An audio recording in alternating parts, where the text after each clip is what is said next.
Hello Riders, आज का lecture है वो बड़ा ही इम्पोर्टेंट लेक्चर होने वाला है, क्योंकि आज के इस लेक्चर के अंदर हम एक इम्पोर्टेंट थ्योरम की बात करने वाले हैं जो कि एग्ज़ाम में है, वो काफ़ी बार पूछी जाती है। तो थ्योरम का नाम है आपके पास में बटरफ्लाई थ्योरम, या फिर इसको जेसन हैश थ्योरम भी कहा जाता है। ठीक है, मेनली आपको बटरफ्लाई थ्योरम नाम से है, ये काफ़ी फेमस थ्योरम है। तो यहाँ पे ये जो थ्योरम है वो एग्जाम में डायरेक्ट है, वो आपसे नेम बेस पे भी पूछी जा सकती है कि भाई बटरफ्लाई थ्योरम का स्टेटमेंट लिख के इसको प्रूव करो। तो उस स्थिति में आपको 2 नंबर का ये स्टेटमेंट लिखना पड़ेगा, और फिर आपको जो बचे हुए जो 8 नंबर है उसका आपके पास इसका सॉल्यूशन होगा, या फिर आपको डायरेक्ट ऐसा स्टेटमेंट दे दिया जाएगा और देन आपको सोल्व करने के लिए बोला जा सकता है। तो यहाँ पे जो बटरफ्लाई थ्योरम, जिसको हम जेसन हैश थ्योरम भी कहते हैं, उसका स्टेटमेंट ये है कि आपके पास H और K है, वो 2 सब ग्रुप दे रखे हैं किसी ग्रुप G के। साथ में ही आपके पास H डैश और K डैश है, वो नॉर्मल सब ग्रुप दे रखे हैं H और K के रिस्पेक्टिवली। ठीक है, देन आपको प्रूव यहाँ पे है वो 3 कंडीशंस यहाँ पे प्रूव करके दिखानी है। सबसे फर्स्ट आपको यहाँ पे प्रूव करना है कि H intersection K dash into ये H डैश है, ये नॉर्मल है H intersection K H dash के। सिमिलरली ये वाली चीज़ आपको प्रूव करके दिखानी है। एंड देन आपको थर्ड वाला जो पॉइंट, जो इंपॉर्टेंट पॉइंट है, वो आपको ये प्रूव करके दिखाना है। तो नॉर्मली ध्यान में रखने वाली चीज़ ये है कि आपके पास जो थर्ड वाला पार्ट है, इसको प्रूव करने के लिए आपको इन दोनों पार्टों की है वो जरूरत यहाँ पे पड़ने वाली है। तो सबसे पहले हम यहाँ पे ये जो फर्स्ट वाला पार्ट है इसको यहाँ पे प्रूव कर लेते हैं, देन हम अपने सेकंड वाले पार्ट की तरफ चलेंगे, और देन है वो थर्ड वाले पार्ट को हम प्रूव करेंगे। तो देखिए फर्स्ट वाले पार्ट के लिए देखिए, सबसे पहले फर्स्ट वाले पार्ट को प्रूव करने के लिए हमारे पास जो चीज़ें दी गई है ना, वो यहाँ पे हम लिख लेते हैं। H और K यहाँ पे सब ग्रुप दे रखे हैं G के, मतलब कि यहाँ पे दिया गया है कि H है वो सब ग्रुप है G का, और सिमिलरली जो K है वो भी सब ग्रुप दे रखा है किसका, G का। इसके साथ ही हमारे पास ये एक चीज़ ये दे रखी है कि जो आपके पास H डैश और K डैश है वो नॉर्मल सब ग्रुप है H और K के। तो यहाँ पे हमें फर्स्ट वाली चीज़ प्रूव करने के लिए हमें K की ज़रूरत पड़ने वाली है। तो हम क्या करते हैं, यहाँ पे हमारे पास जो K डैश है वो नॉर्मल दे रखा है किसके, K के, इसकी ज़रूरत पड़ने वाली है, इसलिए इसको हम यहाँ पे लेके चलते हैं। देन अब हमें पता है कि जब H है वो सब ग्रुप है G का, K है वो सब ग्रुप है G का, तो इन दोनों का जब हम इंटरसेक्शन लेंगे, मतलब कि हम यहाँ पे ये ले ले H इंटरसेक्शन K, तो हमें पता है ये चीज सब ग्रुप होगी H की भी, K की भी और G की भी। ठीक है, तीनों की सब ग्रुप होगी ये वाला चीज इंटरसेक्शन। तो यहाँ पे हमें फर्स्ट वाली चीज के लिए प्रूव कर रहे हैं, इसलिए यहाँ पे हम इसको सब ग्रुप लेके चलते हैं किसका, K का। ठीक है, और साथ में हमारे पास एक चीज ये दे रखी है कि K डैश है वो नॉर्मल सब ग्रुप है K का। ये 2 चीज हमें दे रखी है। अब यहाँ पे हमारे पास जो हमने लास्ट प्रीवियस के अंदर एक थ्योरम प्रूव की थी, डायमंड आइसोमॉर्फिज्म थ्योरम वाली, उसका यूज यहाँ पे हम करने वाले हैं। तो यहाँ पे हम यूज करने वाले हैं यूजिंग डायमंड आइसोमॉर्फिज्म थ्योरम। अभी तक यदि आपने वो थ्योरम वाला वीडियो नहीं देखा है तो वो जरूर देखिए, उसके बेस पे आपको ये वाली थ्योरम बहुत इजी वे में समझ में आने वाली है। तो यहाँ पे डायमंड आइसोमॉर्फिज्म थ्योरम के अनुसार हमें पता है, चूंकि यदि आपके पास कोई सेट दे रखा है H और वो सबसेट दे रखा है, मतलब सब ग्रुप दे रखा है किसी G का, सिमिलरली आपके पास कोई K ग्रुप दे रखा है और वो नॉर्मल है G का, तो उस स्थिति के अंदर जब हम इन दोनों का इंटरसेक्शन लेते हैं ना, H इंटरसेक्शन K, वो हमारे पास नॉर्मल होता है किसका, H का, इसका जो सब ग्रुप है ना उसका नॉर्मल होता है। डायमंड आइसोमॉर्फिज्म थ्योरम में हमने ये वाली चीज़ है वो प्रूव की थी, इसी वाली चीज़ का हम यहाँ पे यूज में लेते हैं। हमें दे रखा है, तो यहाँ से जब हम इंटरसेक्शन ले इसका और इसका, H intersection K and intersection K dash, इसका इंटरसेक्शन हमने लिया, देन ये हमारे पास नॉर्मल किसका होगा, मतलब ये जिसका सब ग्रुप है उसका, तो सब ग्रुप किसका दे रखा है यहाँ पे H इंटरसेक्शन K का, तो ये नॉर्मल किसका हो गया, H इंटरसेक्शन K का। ये वाली चीज आपको समझ में आ गई होगी। देन नेक्स्ट स्टेप में देखो, अब हम यहाँ पे क्या करें, यहाँ पे थोड़ा कोष्टक है वो थोड़ा सा अरेंज कर लेते हैं। हम H को यहाँ पे कोष्टक से ऐसे ले लेते हैं और K के कोष्टक लगा लेते हैं, मतलब K और K डैश को एक साथ ले लेते हैं। ठीक है, कोष्टक को रीअरेंज किया हमने और कुछ नहीं किया, और ये वाली चीज हमारे पास चली रही है। Then that is implies. अब आपको पता है इंटरसेक्शन के अंदर हमेशा हमें जो छोटे वाला ग्रुप होता है, जो छोटी चीज होती है वो यहाँ पे निकल के आती है, पता है। अब के और के डेस में से कौन सबसे छोटा है, तो के डेस ये छोटा है। क्यों? क्योंकि यहाँ पे देखो के डेस वो नॉर्मल सब ग्रुप है के का, मतलब के डेस सब ग्रुप है के का, तो के तो बड़ा ही हुआ के डेस से। तो उस स्थिति के अंदर यहाँ पे जो छोटा है वो क्या है, के डेस, तो वो यहाँ पे हम ले लेते हैं। और यहाँ पे ये नॉर्मल है किसके, एच इंटरसेक्शन के।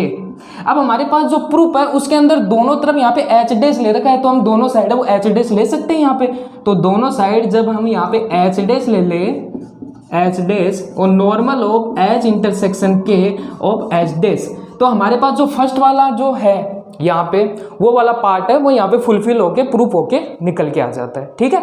अब सिमिलरली आपको सेकंड वाला जो पार्ट है उसको प्रूफ करने की जरूरत नहीं है, क्योंकि उसके अंदर आपको है वो यहाँ पे बस के डेस है वो रिप्लेस कर दिया है। तो उस स्थिति में आप क्या करो, सिमिलरली वो वाली चीज है लिख सकते हो। सिमिलरली आपके पास जो एच डेस इंटरसेक्शन जो के है, के डेस है वो नॉर्मल सब ग्रुप है एच इंटरसेक्शन के ऑफ डेस के, ठीक है। ये वाली चीज है वो आप सिमिलरली लिख सकते हो इस सेकंड वाले पार्ट को। तो यहाँ पे हमने फर्स्ट पार्ट और सेकंड पार्ट है वो डायरेक्ट है वो यहाँ पे प्रूफ कर लिया है। तो अब हम चलते हैं हमारे थर्ड वाले पार्ट। जो थर्ड वाला पार्ट है इसको प्रूफ करने के लिए हमें सबसे पहले वो एक मैपिंग है वो डिफाइन करनी पड़ेगी।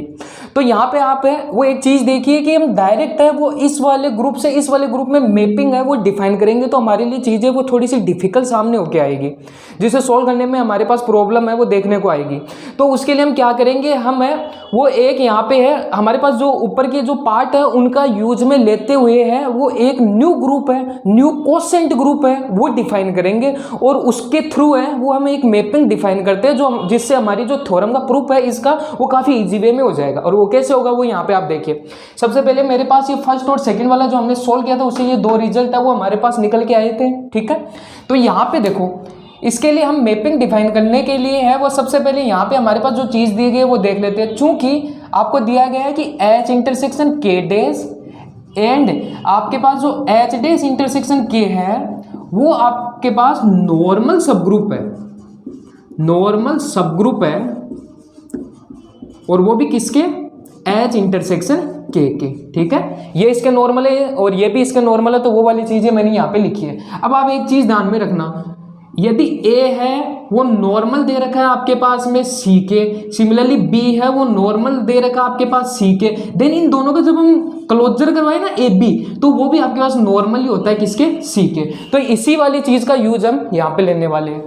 तो देन आपके पास जो इनका क्लोजर यदि हम ले एच इंटरसेक्शन के डेस और एच डेस इंटरसेक्शन के, ये थोड़ा सा बड़ा है, मतलब ये बहुत बार हमारे पास काम में आने वाला है, इसी के थ्रू मैपिंग डिफाइन करेंगे। तो एक बार इसको हम एल के इक्वल ले लेते हैं ताकि बार बार हमें रिपीट करने की जरूरत ना पड़े।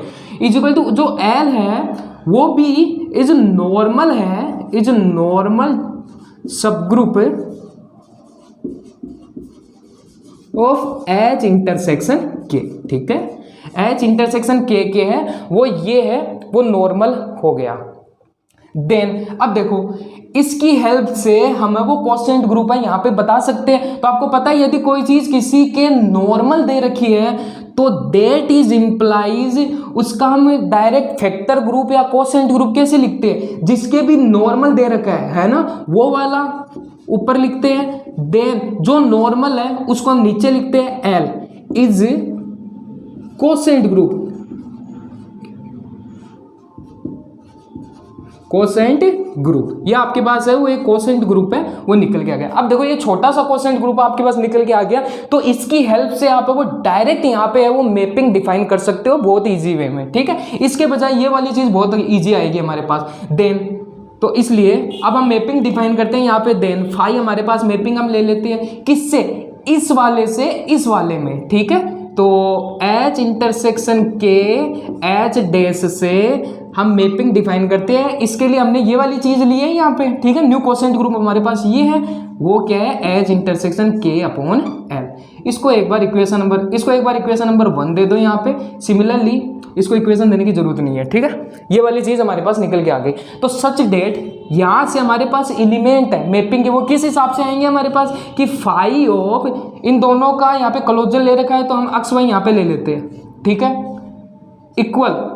अब पता है कोसेंट ग्रुप की मैपिंग को कैसे हम लिखते हैं कि इसमें जो नीचे वाला एलिमेंट है वो लिख लेते हैं, देन इसका एक एलिमेंट लिखते हैं। तो यहाँ पे जो अक्स है वो डिनोट करा आपके पास एच इंटरसेक्शन के को, और जो एच का जो मेंबर है, एच का जो एलिमेंट है वो वाई है, तो एच इंटरसेक्शन के का जो एलिमेंट है वो हमारे पास पहले से अक्स आ चुका है, तो वो हम यहाँ पे लिख देते हैं। आगे लिख लो पीछे लिख लो कोई बात नहीं, तो अक्स एल के इक्वल यहाँ पे आ गया, जहाँ पे ये लिख सकते हो आप प्रत्येक अक्स है वो बिलोंग कर रहा है एच इंटरसेक्शन के में, और जो वाई है वो बिलोंग कर रहा है एच डैश में। ठीक है, ये हमारे पास मैपिंग है वो सीधी सीधी निकल के आ गई।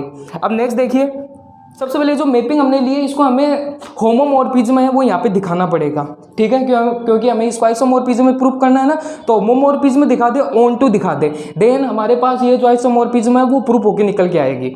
तो सबसे पहले हम इसको यहाँ पे होमोमॉर्फिज्म दिखाएंगे कि हमारी जो मैपिंग हमने जो ली है वो होमोमॉर्फिज्म है। तो होमोमॉर्फिज्म शो, तो होमोमॉर्फिज्म को शो करेंगे यहाँ पे। तो उसके लिए देखो सबसे पहले क्या करते हैं, होमोमॉर्फिज्म के लिए यहाँ पे हम दो एलिमेंट ले लेते हैं, यानी मैपिंग के एलिमेंट लेने, एक तो एक्स वाई ले लिया, एक एक्स वन वाई वन यहाँ पे ले लिया, जो कि बिलोंग कर रहा है किसमें से, एच इंटरसेक्शन के और एच डैश से, जहाँ पे आपके पास जो अक्स और जो अक्स वन है वो तो बिलोंग किससे करेंगे, एच इंटरसेक्शन के से, और जो वाई और जो वाई वन है वो बिलोंग किससे करेंगे, एच ऑफ डैश से। ठीक है, देन होमोमॉर्फिज्म के लिए हम क्या करते हैं, हम मैपिंग के अंदर यहाँ पे एलिमेंट लेते हैं ये एक्स वाई और एक्स वन वाई वन, और हम यदि इसको इंडिविजुअल अलग अलग यहाँ पे चीज़ें दिखा दे, यानी phi of x y into phi of x one y one दिखा दे, तो हमारे पास जो मैपिंग है वो होमोमॉर्फिज्म सिद्ध होती है। तो देन अब देखो यहाँ पे हम कैसे फेरबदल करते हैं। तो सबसे पहले हमें यहाँ पे इसको अलग अलग मतलब दिखाने के लिए सबसे पहले हमें क्या करना पड़ेगा, यदि हम एक पूरा मेंबर एच इंटरसेक्शन के का दिखा दे और एक पूरा मेंबर एच डैश का यहाँ पे दिखा दे, तो हमारी चीज़ प्रूफ हो जाएगी। अब देखो इसके लिए हम क्या करते हैं, यहाँ पे यदि मैं एक्स वन इनवर्स की यहाँ पे संक्रिया करवा दूँ तो कोई फर्क पड़ेगा क्या, देखो ये क्यों करा रहा हूँ, ताकि हमारे पास ये चीज़ है वो प्रूफ हो जाए। इसलिए इसको इससे करने पे आपको पता है आइडेंटिटी एलिमेंट आता है, और आइडेंटिटी एलिमेंट की किसी से भी मल्टीप्लाई करने पे वो खुद ही आता है। तो यहाँ पे मैं ये वाली चीज़ यहाँ पे लिखता हूँ, और साथ में ये हमारे पास है वो वाई चल ही रहा है, इसको एक बार मैं यहाँ पे ये आ गई, और देन हमारे पास क्या है एक्स वन वाई वन, ये वाली चीज़ है। ठीक है, अब पोस्ट को थोड़ा सा रीअरेंज में यहाँ पे करता हूँ, तो फाई ऑफ इस एक्स और एक्स वन को तो मैं एक साथ ले लेता हूँ, और ये जो बचे हुए एलिमेंट है इनको मैं एक साथ ले लेता हूँ, x one inverse y x one और ये वाई वन। ठीक है, इसको मैं एक साथ ले लेता हूँ। अब देखो एक चीज़ देखो, आपको पता है एक्स और एक्स वन ये दोनों किसके हैं, एज इंटरसेक्शन के हमारा काम हो गया, एज इंटरसेक्शन हमारे पास आ चुका है। अब हमें बचे हुए जो भी एलिमेंट है वो यदि हमें एच डैश के मिल जाए ना, तो हमारे पास ये जो चीज़ है वो प्रूफ होके आ जाएगी। तो ये तो हमें दिख रही है किसकी, एज इंटरसेक्शन के की, इसको हमें दिखाना है कि ये पूरी वाली चीज़ है वो एच डैश से है। तो यहाँ पे जो y1 है वो तो आपके पास एच डैश से है, लेकिन इसका अभी तक हमें कुछ पता नहीं है कि ये किसका है। ठीक है, तो इसको पता करने के लिए यहाँ पे देखो, यहाँ पे चूंकि इस वाली चीज़ को हमें एच डैश का शो करना है, जो चूंकि आपको पता है जो एक्स वन इनवर्स है वो किस में बिलोंग कर रहा है, एच इंटरसेक्शन के में। कैसे, आपको पता है एक्स वन यदि एच इंटरसेक्शन के में बिलोंग कर रहा है, इसका मतलब इसका जो इनवर्स यदि हम ले तो वो भी एच इंटरसेक्शन के में होगा। ठीक है, कॉमन सी बात है। तो इसका मतलब ये चीज़ ये सिद्ध कर रही है कि एक्स वन इनवर्स है वो मेंबर होगा किसका, एच का भी और के का भी। लेकिन हम तो एक चीज़ ले लेते हैं कि एच का मेंबर है, इसका मतलब एक्स वन इनवर्स है वो एच में बिलोंग कर रहा है। ठीक है, साथ में हमें ये चीज़ दे रखी है जो वाई है, वाई किसका मेंबर है, एच डैश का, वाई किसका मेंबर है, एच डैश का। एक चीज़ देन हमें कुछ और भी दे रखा है क्वेश्चन में, क्या दे रखा है हमें ये दे रखा है कि जो आपके पास एच डैश है वो नॉर्मल सब ग्रुप है एच का, एच डैश है वो नॉर्मल सब ग्रुप है एच का, क्वेश्चन में दे रखा है। तो देखो जब भी कोई चीज़ नॉर्मल दी गई रहती है तो उसको रिप्रेजेंट करने का तरीका क्या होता है, रिप्रेजेंट कैसे करते हैं कि सबसे पहले हम एच का एलिमेंट लिखते हैं। तो एच का एलिमेंट हमारे पास दे रखा है क्या, एक्स वन इनवर्स, देन हम एच डैश का एलिमेंट लिखते हैं। तो एच डैश का एलिमेंट हमारे पास क्या है, वाई, देन हम है वो जो एच है उसके एलिमेंट का इनवर्स लेते हैं, तो H का एलिमेंट क्या है, x1 इनवर्स, और इसका भी इनवर्स यदि हम ले तो x1 ही हमारे पास आएगा। तो यहाँ पे क्या आ गया x1, और वो किस में बिलोंग करता है हमारे पास, वो हमारे पास जो H डैश है। तो यहाँ पे फाइनली आपके पास जो x1 इनवर्स y और x1 है वो किस में से बिलोंग कर गया, यहाँ पे H डैश में से। ठीक है, ये नॉर्मल जो सब ग्रुप होता है उसको रिप्रेजेंट हम ऐसे ही करते हैं। तो यहाँ पे हमारे पास ये वाली चीज है वो निकल के आ गई H डैश से, y1 है वो भी हमें पता है H डैश से। तो हमारे पास एक पूरा एलिमेंट है H इंटरसेक्शन K का, एक पूरा एलिमेंट है H डैश का। तो देखो इस वाली चीज से देखो मैपिंग से कि एक पूरा एलिमेंट है H इंटरसेक्शन K से, एक पूरा एलिमेंट है H डैश से, तो उनकी जो मैपिंग है वो इसके बराबर होगी। मतलब जो अक्ष एलिमेंट होगा ना जिसमें से बिलोंग कर रहा है वो, तो अक्ष एलिमेंट किस में से बिलोंग कर रहा है, इस H इंटरसेक्शन वाला अक्ष एलिमेंट क्या है, अक्ष x1 है ना, तो अक्ष x1 हो जाएगा। देन सेकंड वाले एलिमेंट का तो कोई रोल ही नहीं है ना, और उसके बाद में क्या आ जाएगा L। तो इस वाली चीज को हम ऐसे लिख दे क्या, तो that is implies phi of जो अक्ष y x1 y1 है वो आपके पास किसके इक्वल आ गया, अक्ष x1 ऑफ L के इक्वल आ गया। ठीक है, ये वाली चीज मैपिंग से हमने लिखी है। नेक्स्ट यहाँ पे यदि हम इस चीज को थोड़ा सा मतलब कि बीच में से तोड़ के ऐसे भी लिख सकते हैं ना, अक्ष L और x1 L अलग अलग लिख सकते हैं। ठीक है, देन अब आपको पता है जो अक्ष L है वो किसके इक्वल है, फाई ऑफ अक्ष y के। ओके, और जो नेक्स्ट वाली चीज है x1 के लिए हम इसको क्या लिख दे, फाई ऑफ x1 y1 ऐसे लिख सकते हैं। ठीक है, तो आपके पास देखो 5 मैपिंग है वो सेपरेट सेपरेट होके निकल के आ गई। तो दैट इज इंप्लाइज या हैंस आपके पास जो 5 है वो क्या हो गया, होमोमोर्फिज्म यहाँ पे शो हो गया। ठीक है, तो नेक्स्ट है अब हम शो करेंगे हमारे पास जो मैपिंग है फाई वो हमारे पास ऑन टू मैपिंग है। तो हमारे पास जो फाई है वो ऑन टू मैपिंग कब होती है, जब हमारे पास में जो ये वाला ग्रुप है इसके सारे के सारे एलिमेंट की जो प्री इमेज है वो यदि इसके अंदर हमें मिल जाती है तो हमारे पास उस स्थिति में जो फाई है वो ऑन टू कहलाता है। ठीक है, बेसिक सी डेफिनेशन है। तो हम यहाँ पे क्या करते हैं कि इसमें से एक एलिमेंट लेते हैं, टेक लेट, इसमें से हम एक एलिमेंट लेते हैं और आपको पता है यहाँ पे देखो जो अक्ष है वो बिलोंग किस में करता है, H इंटरसेक्शन K में, और जो Y है वो बिलोंग किस में करता है, H ऑफ डैश में। ठीक है, तो यहाँ पे देखो इसमें से हम एक एलिमेंट है वो कंसीडर करते हैं यहाँ पे। तो देखो H इंटरसेक्शन K का तो एलिमेंट हमारे पास क्या दे रखा है, अक्ष, और कोसेंट ग्रुप में से ले रहे हैं तो L नीचे वाला ऐसे कैसा लिखते हैं। ठीक है, हमने देखा ही है वो वाली चीजें। तो अक्सर हमने से एलिमेंट लिया हमने किस में से, H intersection K upon L में से। देन उसके लिए हमारे पास अस्तित्व होना चाहिए इसमें से एलिमेंट का, एक एलिमेंट इसमें से इस प्रकार का होना चाहिए। तो इसमें एलिमेंट किस टाइप के है, H इंटरसेक्शन K में क्या एलिमेंट लिया हमने, अक्ष, और H डैश।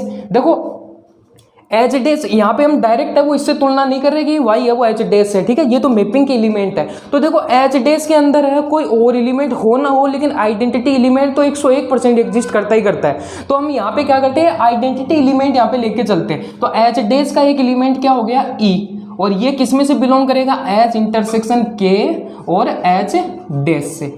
ठीक है, देन हम जब इस एलिमेंट के लिए मैपिंग की यदि बात करें तो इसलिए मैपिंग फाई अक्ष ऑफ E है वो किसके इक्वल होती है, देखो मैपिंग की तुलना इससे करो, इसका मतलब क्या होता है, फर्स्ट वाला एलिमेंट ऐसा कैसा, देन L लिखते हैं। तो यहाँ पे एलिमेंट फर्स्ट क्या है, अक्ष, और देन हम L यहाँ पे लिख देते हैं। तो यहाँ पे हमें जो चीज है वो सीधे सीधे दिख रही है कि फाई अक्ष C की इक्वल है वो अक्सल आ गया। मतलब कि इस वाले ग्रुप में से हमने जो एलिमेंट यहाँ पे कंसिडर किया था उसकी यदि प्री इमेज की बात करें, प्री इमेज है वो हमारे पास इस वाले ग्रुप के एलिमेंट ही आ रहे हैं यहाँ पे। ठीक है, तो हेंस यहाँ से हम डायरेक्ट लिख देते हैं that is implies phi is onto. यही तो हमें दिखाना था कि इस वाले ग्रुप में से लिए गए प्रत्येक एलिमेंट की यदि प्री इमेज है वो यदि इसमें से आ रही है तो हमारे पास जो मैपिंग है वो ऑन टू होती है। तो डायरेक्ट हमें यहाँ पे दिख रही है। हमने यहाँ पे एक वो आर्बिट्रेरी एलिमेंट यहाँ पे कंसीडर किया है एक, तो इसका मतलब है यदि एक के लिए हम ट्रू कर देते हैं यहाँ पे तो हर एक एलिमेंट के लिए ये वाली स्थिति ट्रू ही होगी। ठीक है, तो फाई यहाँ पे ऑन टू हो जाता है। देन हम यहाँ पे देखो हमारे पास जो मैपिंग है वो होमोमॉर्फिज्म हो चुकी है, ऑन टू हो चुकी है। तो अब हमें यहाँ पे फंडामेंटल थ्योरम ऑफ होमोमॉर्फिज्म का है वो यूज लेने वाले हैं हमारी जो थ्योरम है उसको प्रूव करने के लिए। तो now using fundamental theorem of homomorphism. ठीक है, फंडामेंटल थ्योरम ऑफ होमोमॉर्फिज्म का स्टेटमेंट क्या बोलता है हमारे पास, जो हमने मैपिंग है वो डिफाइन की थी कहाँ से कहाँ तक, H intersection k of h dash से, और नीचे हम लिखते हैं कर्नल फाई, ठीक है, ये लिखते हैं। ये है वो आइसोमॉर्फिज्म होती है हमारे पास में, जिसके इक्वल हमने लिया है एच इंटरसेक्शन के अपॉन एल के, ठीक है। तो यहाँ पे हमें वो कर्नल फाई है उसकी वैल्यू फाइंड आउट करते हैं सबसे पहले तो यहाँ पे तो हियर कर्नल फाई, ठीक है। तो इसलिए कर्नल फाई में कौन से एलिमेंट आएंगे, आपको पता है कर्नल फाई में कौन से एलिमेंट आते हैं कि कर्नल फाई में जो ऊपर ग्रुप दिया गया होता है ना, उस ग्रुप के वे सारे एलिमेंट, देखो ग्रुप में कौन से एलिमेंट आपके पास पता, एक्स वाई एलिमेंट है इस वाले ग्रुप में, जो बिलोंग किसमें कर रहा है, as intersection k of as dash से। तो इस ग्रुप के वे सारे एलिमेंट जिनकी यदि हम मैपिंग ले वो सामने वाले ग्रुप के आइडेंटिटी एलिमेंट के इक्वल आनी चाहिए। तो हमेशा ध्यान रखना, कोसेंट ग्रुप में जो आपके पास डिनोमिनेटर वाला पार्ट होता है ना, नीचे वाला पार्ट, वो आइडेंटिटी एलिमेंट का काम करता है। तो नीचे वाला पार्ट क्या है, एल, वो एल के इक्वल आ जाए। तो ये वाली चीज है वो कर्नल फाई को है वो डिनोट करती है। हम प्रीवियस की थ्योरम में ये चीज तो पढ़ते ही आ रहे। तो यहाँ पे देखो, तो एक्स वाई बिलोंग कर रहा है यहाँ पे एच इंटरसेक्शन के में, ठीक है, ऑफ एच डैश।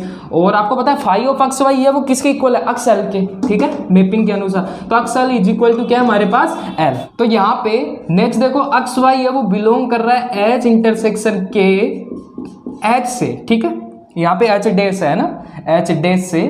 और देन यहाँ पे देखो अक्स यदि एल के इक्वल है, तो ये वाली चीज हमें पहले भी हमने देखी थी। तो यहाँ से जो अक्स है वो किस में बिलोंग करता है, एल में, अक्स है वो एल में यहाँ पे बिलोंग करता है, ठीक है। तो देन हम यहाँ पे थोड़ा सा ऊपर देख लेते इस चीज को। तो यहाँ पे जो हमारे पास जो कर्नल ऑफ फाई है वो अभी हमारे पास क्या निकल के आ रहा है कि एक्स वाई है वो बिलोंग कर रहा है एच इंटरसेक्शन के एच ऑफ डैश से, और अक्स है वो एल में बिलोंग कर रहा है। तो आप क्या करो कि एल है उसकी वैल्यू यहाँ पे रख दो, तो वो क्या है, एच इंटरसेक्शन के डैश और एच डैश इंटरसेक्शन के, ठीक है। ये वाली चीज हमारे पास देखने को मिल रही है। अब आपको पता है अक्स है वो इस चीज में से बिलोंग कर रहा है, एक सिंगल मेंबर तो बिलोंग नहीं कर सकता। तो यहाँ पे हम अक्स की जगह पुट कर देते हैं एक्स वन वाई वन, ठीक है। तो एक चीज तो इससे बिलोंग कर जाएगी और दूसरा एलिमेंट इससे बिलोंग कर जाएगा। तो then that is implies x y belong to h intersection k of h dash, और एक्स वन वाई वन है वो बिलोंग कर रहा है h intersection k dash h dash intersection k, ठीक है। अब यहाँ पे भी अक्स है तो अक्स की जगह में यहाँ पे पुट करते हैं क्या, एक्स वन वाई वन, ठीक है, और वाई वो बिलोंग कर रहा है as intersection k of h dash से। और यहाँ से हमें दिख रहा है कि एक्स वन है वो तो बिलोंग कर रहा है एज इंटरसेक्शन के डैश में, और सिमिलरली जो वाई वन है वो बिलोंग किस में कर रहा है, एज डैश इंटरसेक्शन के में, ठीक है। नेक्स्ट देखिए, तो हमारे पास यहाँ पे ग्रुप में है वो किस टाइप के एलिमेंट है, वो यहाँ पे आएंगे कि इस टाइप का जो फॉर्मेट बने ना वो वाले एलिमेंट। तो यहाँ पे एक्स वन वाई वन और वाई है वो यहाँ पे एलिमेंट है वो किस टाइप के आएंगे कि जहाँ पे आपको दिख रहा है कि यहाँ पे जो एक्स वन है वो तो बिलोंग कर रहा है यहाँ पे एच इंटरसेक्शन के डैश में से, ठीक है। और जो y और y1 है यहाँ पे इन दोनों का गुणन वो किस में से बिलोंग कर रहा है, एच ऑफ डैश में से, ठीक है। तो इन तीनों का जॉइंट रूप है वही है यहाँ पे। तो इस प्रकार इन तीनों का जॉइंट रूप में एलिमेंट हमारे पास कैसे है, मतलब कि इनका हम क्लोजर करवाए एज इंटरसेक्शन के डैश और एच डैश टाइप के एलिमेंट। इसका मतलब जो कर्नल फाई में है वो इस टाइप के एलिमेंट है वो आपको देखने को मिलते हैं, ठीक है। तो अब यहाँ पे हमारे पास कर्नल की वैल्यू आ चुकी है, तो हम यहाँ पे अपनी मैपिंग के अंदर वैल्यू पुट कर देते हैं। मैपिंग हमारे पास क्या थी वो हमने जो ली थी एच इंटरसेक्शन के एच डैश अपॉन में कर्नल फाई हमारे पास क्या निकल के आया है, h intersection k dash of h dash ये है। और ये आइसोमॉर्फिज्म हमारे पास था किसके, एच इंटरसेक्शन के अपॉन एल, ठीक है। इस वाली चीज़ की हमारे पास निकल के आया। तो यहाँ पे हम डायरेक्ट है वो सबसे पहले एल की वैल्यू भी एक बार पुट कर देते हैं यहाँ पे। तो एल की वैल्यू हमारे पास क्या है, एच इंटरसेक्शन के डैश और एच डैश इंटरसेक्शन के, ये हमारे पास वैल्यू है। अब यहाँ पे है वो आपके पास है वो एक चीज़ है वो करनी पड़ेगी, वो क्या है कि आपको यहाँ पे कन्वर्टिंग करना पड़ेगा। स्टेप में आपको कन्वर्टिंग करना पड़ेगा। अब कन्वर्टिंग कैसे करोगे आप, मतलब कि हमें तो ये वाली चीज़ चाहिए ना, तो इसको प्रूव करने के लिए कन्वर्टिंग देखना पड़ेगा। कन्वर्टिंग कैसे होगी कि आपको क्या करना है कि h को कन्वर्ट करना है k से और k को कन्वर्ट करना है h से। सिमिलरली जो h डैश है उसको कन्वर्ट करना है k डैश से और k डैश को कन्वर्ट करना है किसमें, h डैश में। ये वाली प्रोसेस है वो आपको इसमें करनी है और देखो क्या रिजल्ट आपको देखने को मिलता है। तो देखो यहाँ पे यदि हम एच और के को आपस में रिप्लेस करें तो चीज़ तो सेम ही आनी है। तो यहाँ पे एच इंटरसेक्शन के मैं यहाँ पे लिख देता हूँ। एच डैश को मैं रिप्लेस कर रहा हूँ किससे, के डैश से। अपॉन के अंदर एच को मैंने रिप्लेस किया के से और के डैश को मैंने रिप्लेस किया यहाँ पे एच डैश से, और एच डैश रिप्लेस हो रहा है के डैश से। ठीक है, ये आइसोमॉर्फिज्म में एच और के को रिप्लेस करेंगे तो सेम यही आएगा। ठीक है, और यहाँ पे वापस देखो एच को रिप्लेस किया मैंने के से, इंटरसेक्शन के डैश को मैंने रिप्लेस किया है एच डैश से। सिमिलरली यहाँ पे मेरे पास क्या, एच डैश को रिप्लेस किया मैंने के डैश से और के को रिप्लेस किया मैंने एच से। तो यहाँ पे आप देखो इस वाले पार्ट और इस वाले पार्ट में ये जो आरएचएस वाली साइड है वो सेम है। देखो के इंटरसेक्शन एच डैश, के इंटरसेक्शन एच डैश और के डैश इंटरसेक्शन एच, के डैश इंटरसेक्शन से। तो इसका मतलब ये वाली चीज इसके आइसोमॉर्फिज्म है, ये वाली चीज इसको आइसोमॉर्फिज्म है। इसका मतलब ये दोनों है वो आपस में आइसोमॉर्फिज्म है। तो इसको एक बार इक्वेशन नंबर 2 दे देता हूं क्योंकि मैंने पहले काम में ले ली थी 2। तो now by 2 and 3, equation 2 and 3 से हम क्या लिख सकते हैं कि H intersection k of H of dash upon में एच इंटरसेक्शन जो के डैश ऑफ एच डैश है वो आइसोमॉर्फिज्म हो जाएगी इसके H intersection k dash upon के अंदर के इंटरसेक्शन एच डैश और के डैश।